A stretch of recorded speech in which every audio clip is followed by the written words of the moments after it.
The IDF has revealed a new tunnel used by senior Hamas operatives to hold hostages in Khan Yunis, as well as evidence of UN supplies being used there. Medicines and building materials marked with UNRWA were discovered in this terrorist tunnel. The strategic underground tunnels spread over 1 kilometer in length underneath Khan Yunis. The tunnel was used to hide high-ranking members of the Hamas terrorist organization and to hold Israeli hostages. The forces fought in the tunnel against terrorists, breached metal doors, and neutralized explosives.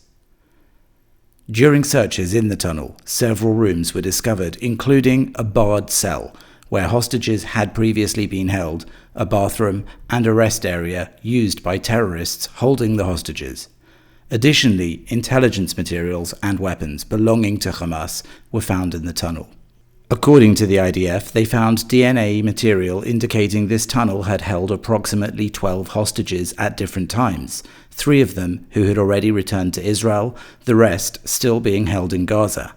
Like so many others, this tunnel was built under the heart of a civilian area of Khan Yunis.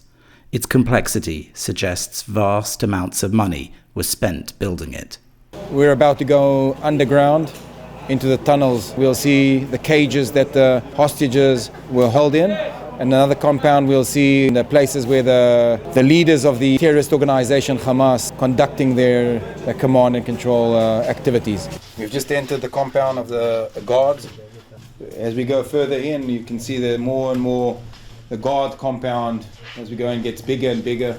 Living here underground, one has to have the basic facilities and even more. Look around the other side, you can see a dining room. This is where they sat down to eat, and this is where they made their food. You can see the magnitude of the compound and how big it is. You can see the different tiles, and even so the kitchen, like we saw earlier on, but bigger. What you can see is a bedroom. Do look at the magnitude of this room. It's a big room. There are many beds in this area, which you can see here. It's got its sockets for electricity sockets you can see throughout the whole compound here. You can see for music, just living. This is a compound where they used to sleep in it. And as we go here, you can see the maintenance tunnel. This will be a maintenance tunnel that will go all the way behind the compound, which will give it either air or the ability to either maneuver through it or just to enable the different toilets and bathrooms and stuff like that to have the fumes go out. This compound over here is where the kidnapped were held. Just imagine where they were held.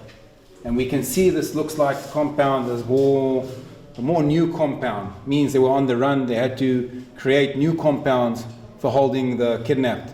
Unbelievable, where you can see the thought that was put in how you hold the kidnapped. If you put even a slot to pass in food or to pass in anything, it's so skewed from their point of view. So as we go through here, this area, we have another tunnel that goes through and goes all the way down to the bathroom. So just imagine a kidnapped who has to go through here, has to go to the toilet. Or what we've reached at the moment in this compound over here, that's a compound where their leaders had spent time as well. And you have to understand, what you can see are grenades, mortars, IEDs, RPG. What we can understand here is the connection between the underworld and the upper world. So what they do, they'll gather up in the underground tunnels, gather up, take the munition with them, and attack our forces overground. It's here as well, we encountered enemy underground in these tunnels as well. We overcome them, and what I want them to understand and everybody to understand is that the maneuver underground, the advancement of the maneuver underground throughout the time that we are here has enhanced tremendously, and we are moving very quickly, and we're going to get them. 1 meter after another, one maze after another, one tunnel after another. But in the end of the day, we're going to reach them and we're going to bring them in.